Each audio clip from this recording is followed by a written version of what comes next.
On today's show, Houston Rockets star-chasing rumors, why patience is the name of the game, plus the Steven Adams dilemma. It's all coming up on today's Locked On Rockets.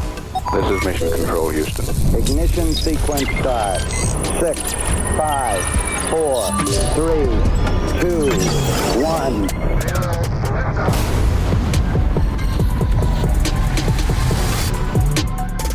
What's up and welcome to another edition of Locked On Rockets, your daily podcast home for everything Houston Rockets basketball. As always, I'm your host, Jackson Gatlin, native Houstonian and credentialed media member. I'm also the host of Locked On NBA Thursdays. Be sure to follow along wherever you listen to your podcasts or on YouTube. Just search Locked On Rockets, where the best way you can help us grow our show is to listen every single day on a podcast platform of your choosing. Like and subscribe on YouTube. Drop us a comment while you're there. Just do a drive-by, say Go Rockets. And of course, check out our new daily Locked On Rockets newsletter. Hit that subscribe button, drop your email in there, all that good stuff. Got a lot to get to on today's episode. We're going to talk about some of the latest rumors and reporting around the Houston Rockets and their apparent interest in star chasing or lack of interest in star chasing, depending on who you ask, as well as we'll get to the Steven Adams dilemma a little bit later on in the episode. Now, today's episode is sponsored by PrizePicks. Download the PrizePicks app today and use code LOCKEDONNBA to get $50 instantly when you play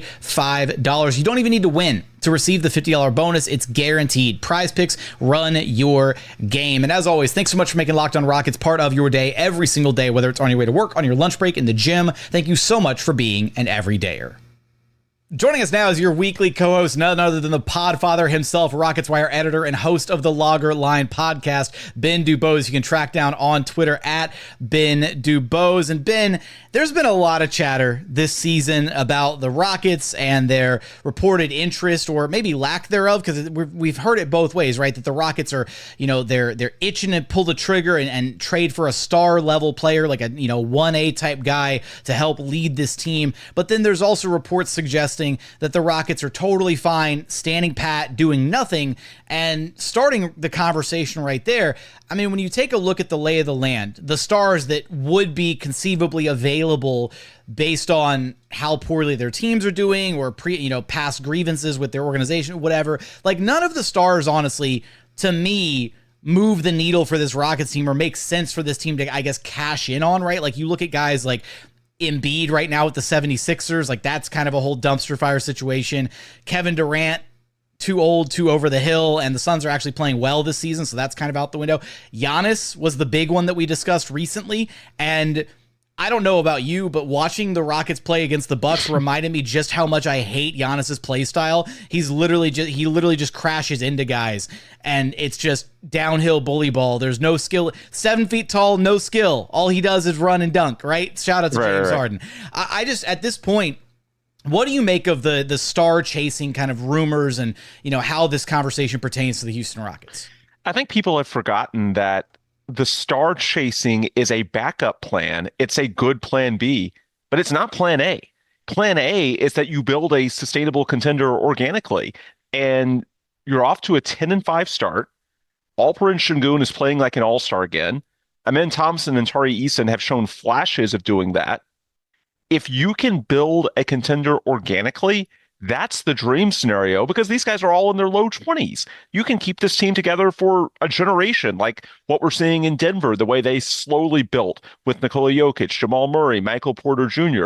There were years that they were linked to a potential big trade for a star. It never really happened. They made the one deal for Aaron Gordon, but other than that, and that wouldn't be considered a star trade, I don't think.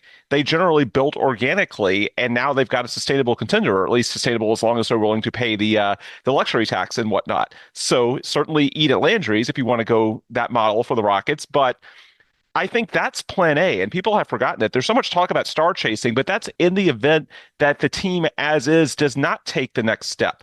If you can win 50-plus games this year and maybe a playoff series with Alperen Sengun as the lead dog and or Amen Thompson, Tari Eason, guys like that taking on larger workloads, why wouldn't you stay the course as opposed to combining 3 or 4 members of your young core for someone like even a Giannis next offseason? I think that's what's forgotten.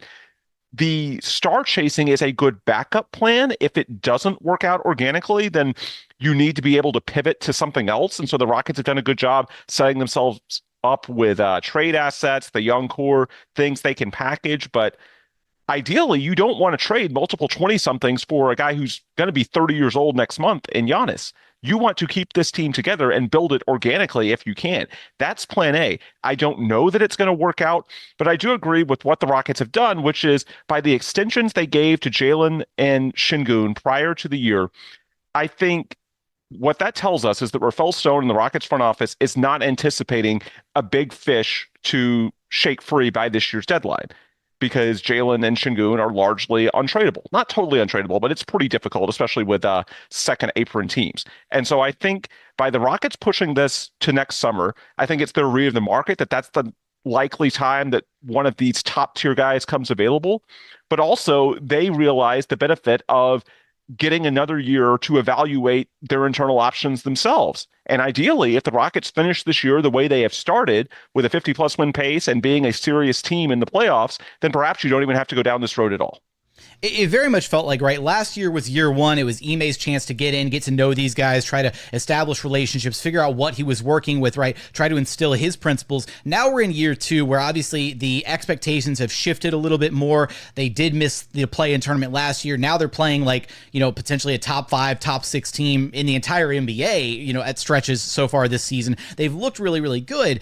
And so this will be the year where I think you're able to start making some definitive choices by the end of the season. Okay, this person's here to stay. This is a piece that we're willing to move on from, that kind of stuff. So it doesn't feel like there's, I guess, a need to make one of those moves, especially not by this NBA trade deadline. But I want to clear something up here, because I think fans sometimes get it twisted when you look at how teams go about this rebuilding process, right? That it's like all or nothing, that like, oh my God, you have to draft a star or you have to trade for a star. And if you don't do one of those two things, then you're screwed.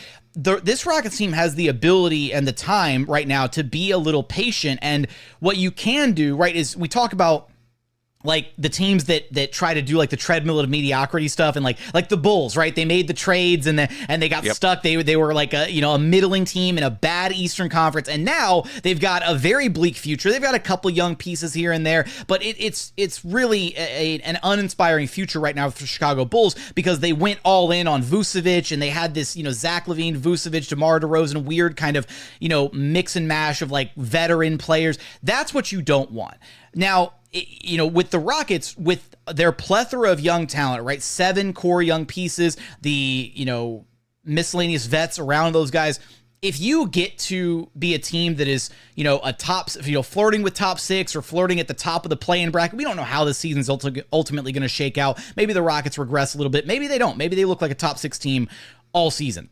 But the point here is just that you can go from that, right? Like maybe the ceiling is a little bit capped on this current young core. Maybe there isn't a star level player in this Rockets core 7 of guys.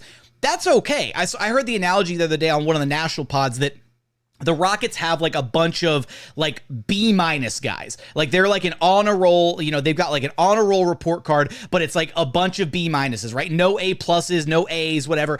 And that's okay, because at the end of the day, you can consolidate and you can put 2 or 3 or 4 of those B- tier guys together to go get yourself a big fish if there's one that shakes loose down the line that actually fits.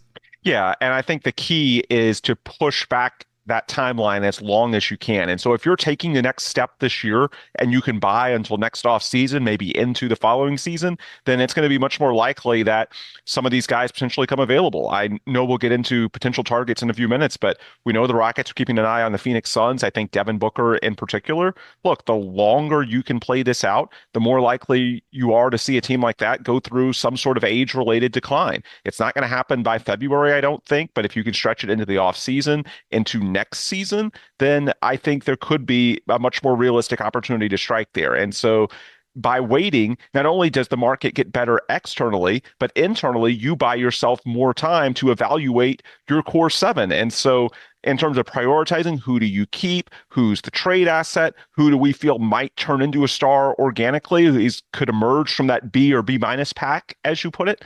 the more time you buy, not only do you give the market time to sort of shake free, because we know at least right now, there's no one other than really old guys potentially available. Maybe Jimmy Butler, but I'm not even sure if he's available. I don't think he really fits anymore. He's also still an old guy, so. Yeah, well, I know, but I'm not sure even if he is available. He's an extra old guy because of his mileage, so. Yeah, and I don't think he really fits in Houston, even if Miami did have him available, which I'm not convinced they do at this particular juncture. But the point is, the longer you play it out, the more likely you are to have options beyond, say, the Jimmy Butler, Brandon Ingram tier, which I think is probably the best that you could conceivably do within the next few weeks. So you play it out longer, you can see more situations take shape around the NBA, more situations is crazy, and you also get more time to evaluate your own internal guys and see what these guys can do over the remainder of this season.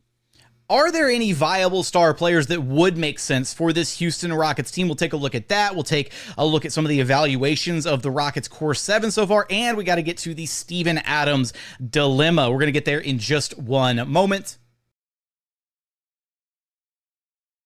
First, today's episode is brought to you by FanDuel. Get ready to tackle the NFL action with FanDuel, America's #1 sportsbook. Right now, new customers can bet $5 and get $150 back in bonus bets if you win. The FanDuel Sportsbook app gives you everything you need to place live bets on the NFL all in one spot. So when you get a hunch in the middle of the game, you can check out the latest stats, view live play-by-play, and so much more on the exact same page where you actually place your bets. Just visit FanDuel.com to join today. And while you're there, take a look at all the different odds. Check out their parlay builder. Take a look at the different season awards winners or their outright favorites to win this year's Super Bowl. Right now, the Detroit Lions plus 350, the Chiefs plus 500, the Bills plus 650, and rounding out the top 5, you have the Ravens and the Eagles both at plus 800. So for all those odds and so much more, head on over to FanDuel.com. Never waste a hunch and make every moment more with FanDuel, an official sportsbook partner of the NFL. And continuing on here at Locked On Rockets, your daily podcast, home for everything Houston Rockets basketball. All right, Ben. So looking at, I mentioned some of the targets, right, that the Rockets have been, rumored to have interest in, reportedly linked to, whatever, earlier in the pod. There's guys like KD is a name that's been circling the drain for what feels like a while. Giannis is another one. We know that there's been some interest in potentially Zion in the past. Like, that's another weird one where you look at what's happening in New Orleans right now with Zion, with his injury history. Like none of these guys really, to me, move the... let me rephrase.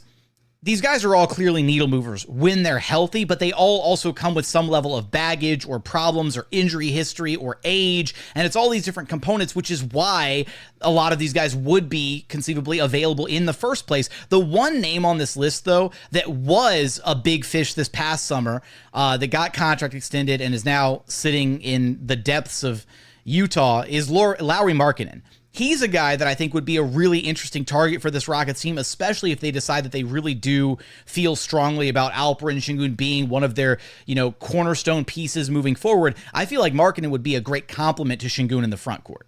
Yeah, he could be. He's not available till next offseason, correct? Yeah. I believe. Yeah, so he's off limits because of for a when year. he signed his contract. He signed it a day after. Like basically, That's he's what not I thought. tradable until a Just day making sure. after the NBA trade deadline. Yeah.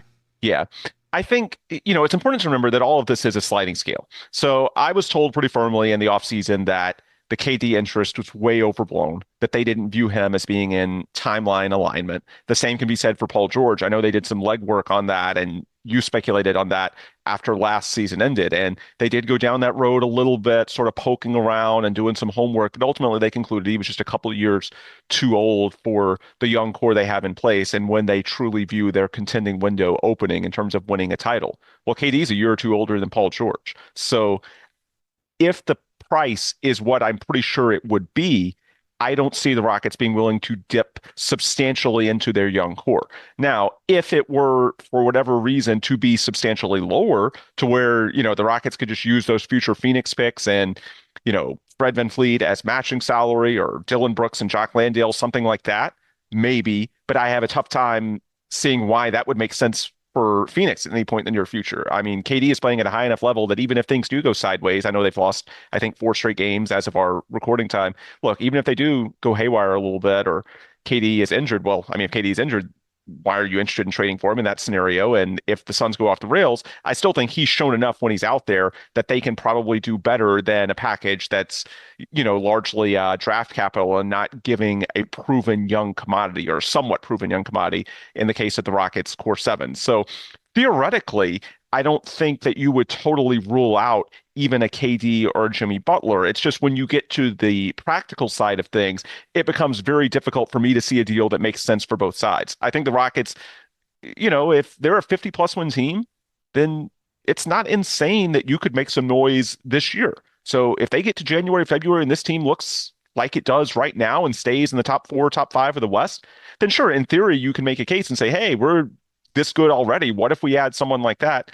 And it's not impossible. It's just based on the names that you threw out, it's tough for me to see it lining up for both sides. And that I doubt they'd be cheap enough for, expiring salary filler and draft picks to be enough.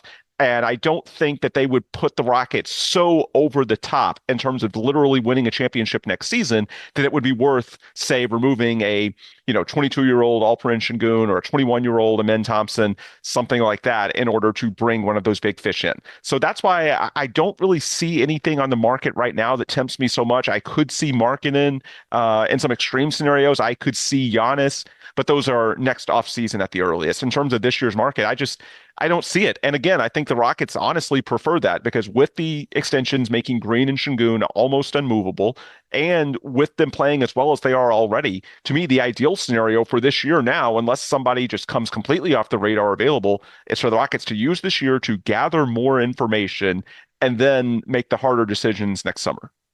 I when the Giannis rumor really started popping up when the Bucks were off to their horrendous start, I poked around a little bit, and the messaging that I basically got back after kind of inquiring was, we don't need Giannis, which was that is some internal confidence of the 10th degree, right? To basically be no, we don't need a top 3, top 5 player in the middle of his prime. But to your point, right, to kind of piggyback off your train of thought, is it's really tough to make a trade like that. One, it's really tough to make a trade like that work, period, just because, you got to try and find fair value on both sides. How much is too much to give up for Giannis? Right. Obviously he's, one of the NBA's best stars right now in the middle of his prime. But if you have to gut the team to get Giannis, I mean, we're literally, it's Giannis and Dame and role players in a weak Eastern Conference, and they're still struggling. So if you gut this Rockets team just to get your hands on Giannis, then who are his running mates, right? Does he have enough left to actually make you a contender? And I've seen people blindly just saying, it's Giannis, you just do it, right? It's Giannis, you don't think about it, you just get him, and then you figure out the rest later.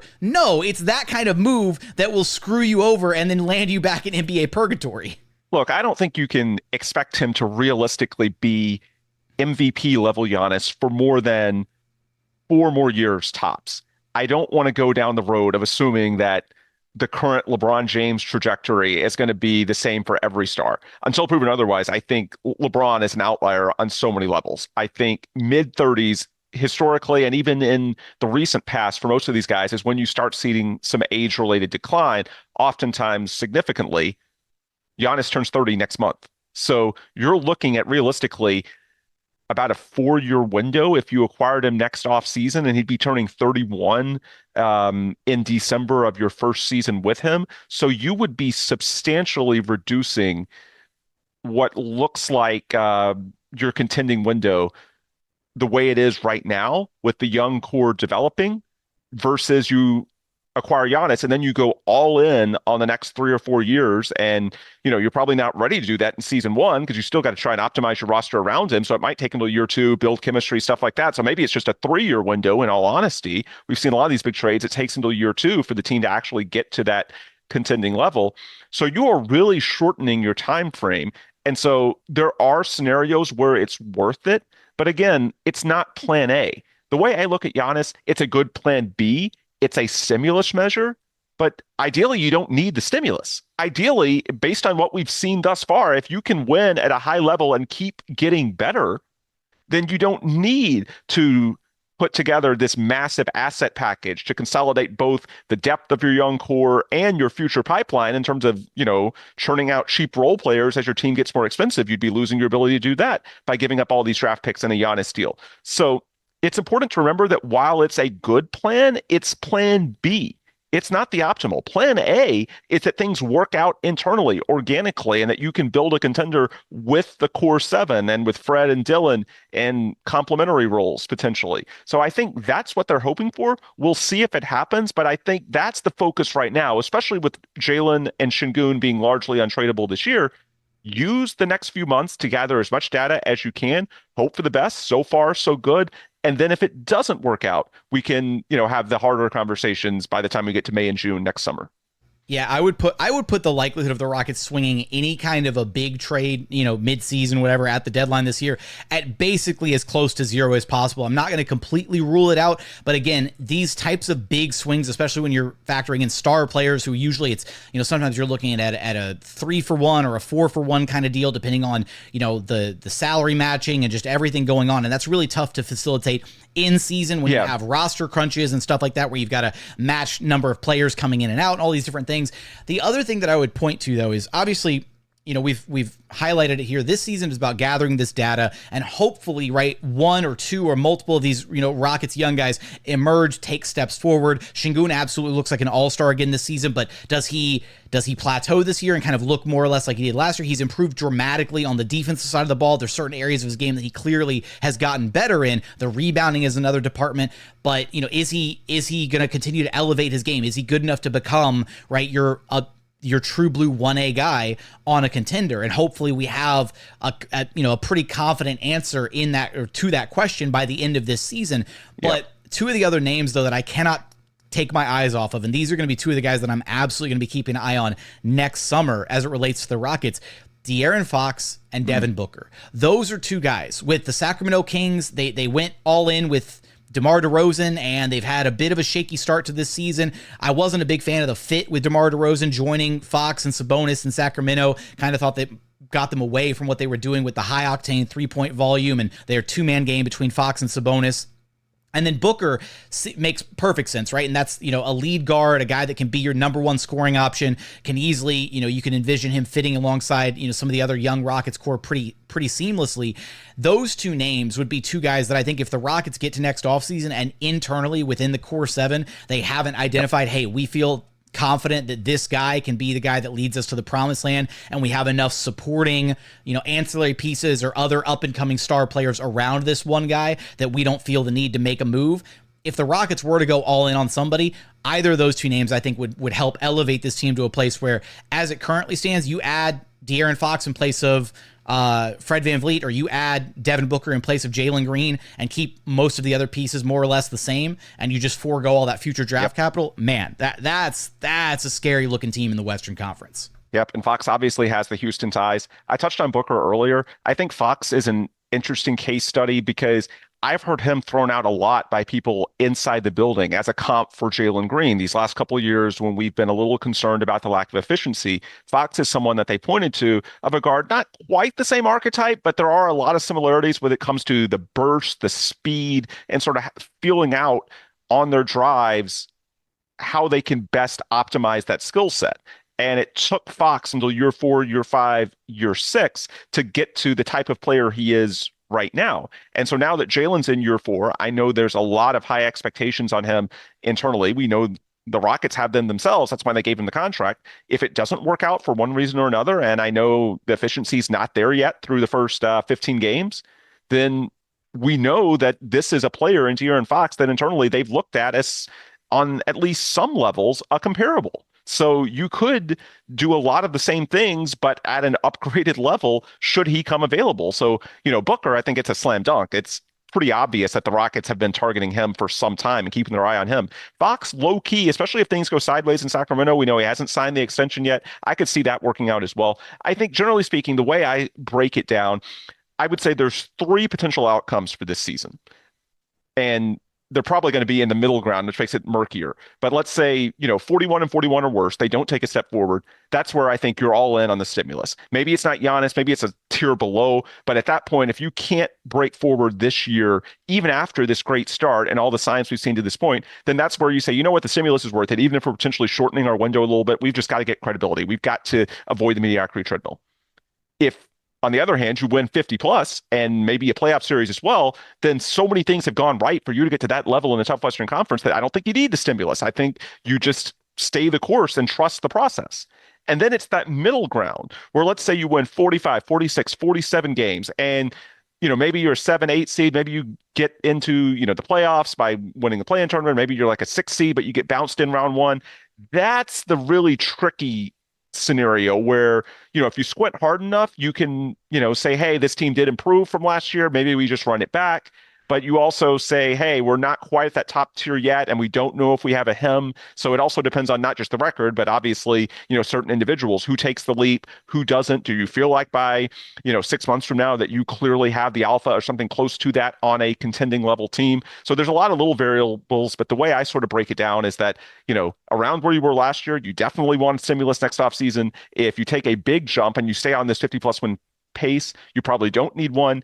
And then if you're in between, that's where it gets really tricky. All this assuming health, of course. You have catastrophic injuries, then, that's a different scenario altogether, and it just depends. But knock on wood, to this point, the Rockets have been relatively healthy, other than Steven Adams, who I know we'll talk about momentarily. Yep, we are talking about the Steven Adams dilemma here in just a moment, some of the intricacies with the Houston Rockets rotations and lineups. We're going to get there in just one moment. First, today's episode is brought to you by PrizePicks. So what is PrizePicks? It's the best place to get real money sports action with over 10 million members and billions of dollars in awarded winnings. PrizePicks has made daily fantasy sports accessible to everyone. You just pick more or less on at least 2 players for a shot to win up to 100 times your cash. And look, PrizePicks puts their members first. So all withdrawals are fast, safe, and secure. When your picks hit, you can get your money in as quick as 15 minutes. PrizePicks even invented the flex play, which means you can still cash out if your lineup isn't perfect. You can double your money even if one of your picks doesn't hit. So download the PrizePicks app today and use code LOCKEDONNBA to get $50 instantly after you play your first $5 lineup. Again, download the app, use code LOCKEDONNBA to get $50 immediately after you play your first $5 lineup. PrizePicks, run your game. And final segment here at Locked On Rockets, your daily podcast home for everything Houston Rockets basketball. All right, Ben, Steven Adams, who we were so incredibly excited for the addition to this team and what he would mean to this Rockets team, has been, there's no other way to put it, really disappointing so far this season. He's basically, he hasn't even really played like every other game, right? He's sitting out like multiple games at a time. He's racking up DNPs. When he does play, he doesn't look like himself. He doesn't even look like 70 or 80% of himself. Now, maybe this was a little bit easier to look at in preseason when teams are only going, half speed or quarter speed or whatever, and you're just kind of going through the motions a little bit. We saw him setting those monstrous screens on offense and how he was opening up guys like Jalen and Fred for these easy opportunities. But defensively, it still looked rough even in preseason, and it's gotten even worse now that we're in the regular season. So you're seeing Ime, and I think this game against the Milwaukee Bucks was a great kind of, I guess, like case study on this. Is just he ran Steven Adams for a little bit in the first half. It did not look good, and he didn't go back to him in the second half. Some of that could be just adjusting to the Bucks, whatever, but we've seen this a lot from Ime, where he'll go to a guy in the first half, and then he makes the call, he makes the adjustment to not go back to said guy. It could be Steven Adams, it could be, Reed Sheppard coming off the bench as a rookie, and it very much feels like Ime is stuck between kind of wanting to provide developmental runway, and it feels weird talking about developmental runway for a vet like Steven Adams, but basically just a runway for him to work himself back into shape, right? Yeah, from the rehab process, also the developmental reps for a guy like Reed Sheppard. But then when those guys are having bad nights, then Ime in the second half is like, okay, we're done with that. I got to try and win this game now. And I also think it's difficult for the other 4 players on the court with Steven Adams or whoever the backup center is, because between Steven, Jock, and Jabari Smith Jr. as a small ball 5, those are 3 very different models. We know what Steven is. Jabari is almost the other extreme. Jock Landale is somewhere in between the two. And so how you play when each of those 3 are on the court is very different. And so like the game against the Bucks, look, if you play one way with Steven Adams in the first half and then you try to do something totally different in the second half, it's tough to figure out on the fly. So it's not just as simple as saying, well, we can do this if Steven doesn't work out. No, if you're going constantly back and forth, then you're not going to be able to build chemistry with the other 4 players in that bench unit to where they feel comfortable doing what they can do, because they're constantly, having their roles yanked around a little bit. And so that's where I think, there needs to be some more stability. And I just think that, The biggest thing for me is whether Steven is truly healthy. If he is healthy and he's just working off the rust, then okay. Even if it costs you a game or two, and when you look at the box score, it probably did cost him that game in Milwaukee. Even if it costs you a game or two, we've seen what Steven Adams can be. It's worth it if he is getting closer to the version the Rockets think they traded for when they made that deal last February. But if he is still hurt, and that's my concern, because it's not like he's playing every game or anything close to it. He's basically doing one on, one off. He's questionable almost every game when he does play. I think the one time he wasn't on the injury report was Monday's game against the Bucks, and that was one day after being out on Sunday in Chicago. So if he can only play every 3 or 4 days, even at this limited role where he's at like 12 to 15 minutes per game, that makes me wonder, is his knee fully healthy? And if it's not, then how is he getting closer to full strength if he's playing on a knee that's not healthy? So they've been a little bit vague about this. I understand why teams typically don't tip their hands medically, but it'd be one thing if Steven was playing every game, but he just, looked a little rough. And if he felt fine, but he's just trying to get back in shape, trying to, get more confident again, shake off some of the mental things. Okay, I could buy that for sure. But this scenario where he's only playing every other game and they're having to hold him out constantly, and it seems like he can only do 2 games a week. If he's not medically right with the knee, even at a limited role, how is playing going to get him better? So that's the conversations behind the scenes I hope are happening at Toyota Center. I don't know that the current plan is sustainable. And in theory, you do have pivot points. If it doesn't work out for one reason or another in a game, you cannot play him in the second half. You can go to Jock, you can go to Jabari. Again, I don't think that's best for the team as a whole because of the impact on the other 4 guys that they're playing with. So I hope they are able to figure this out.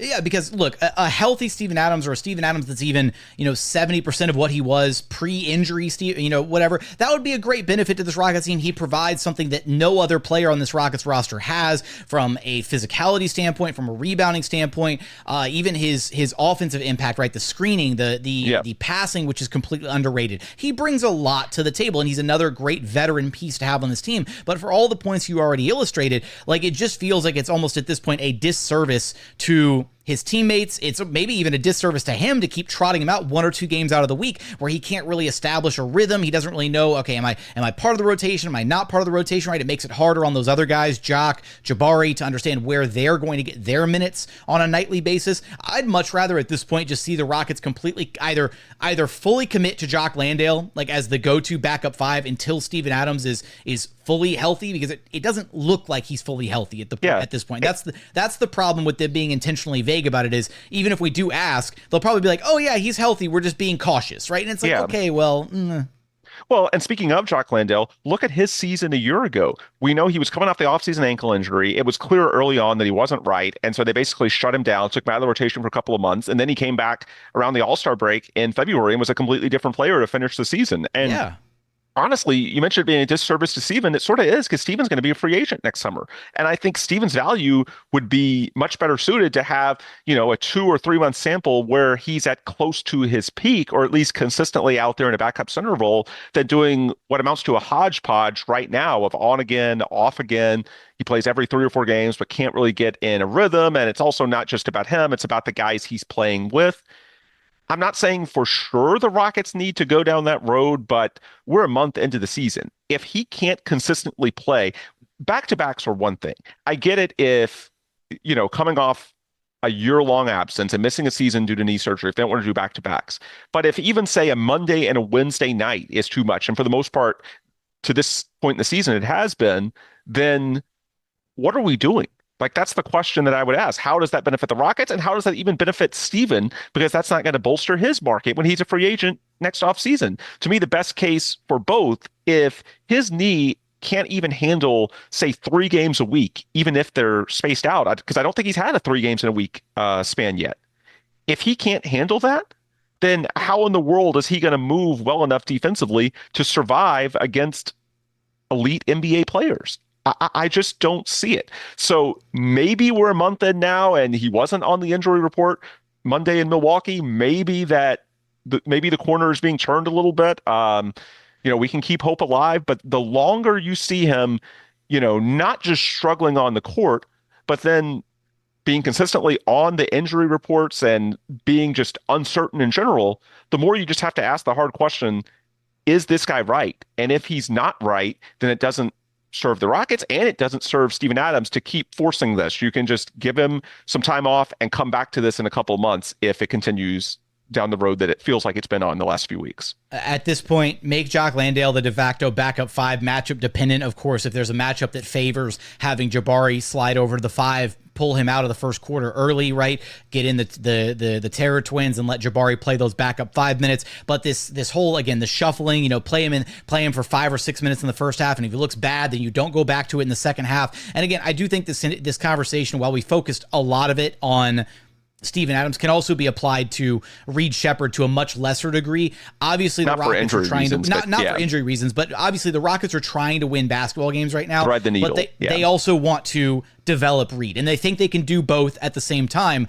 But if you were to replace all of Reed Sheppard's minutes so far this season with Aaron Holiday, the Rockets might not have dropped some of the games that they dropped. I don't think it's as consequential as some of the backup 5 minutes, but there's certainly some minutes out there where Reed has looked like a rookie, right? Where having Aaron Holiday with his consistent outside shot, right? Not trying to adjust to NBA range or the pace of play or any of that stuff. We saw just how impactful Aaron Holiday could be in a short little spurt the other night against the Bucks, right? He's part of the stay ready crew. So I think Ime is walking a very fine line right now, largely with Steven Adams, but also a little bit with Reed Sheppard. We want to know your thoughts, though. How do you feel about the Houston Rockets and their potential avenue of star chasing? Do you want to see them be patient with the young core? And how do you feel about the Steven Adams situation? Let us know in the YouTube comments. Ben, you know the drill. Let everybody know where to track you down at. Yep. Ben DuBose on Twitter, the Rockets Wire and the Logger Line on the same, and rocketswire.usatoday.com for all your daily Houston Rockets news coverage. That's going to do it for another edition of Locked On Rockets. As always, thanks so much for checking out the show. Remember, the best way you can help us grow our show is to listen every single day on a podcast platform of your choosing. Like and subscribe on YouTube. Drop a comment while you're there and subscribe to the new daily Locked On Rockets newsletter. But as always, thank you so much for watching. Thank you so much for listening. And we look forward to having you back right here at Locked On Rockets, your daily podcast home for everything Houston Rockets basketball.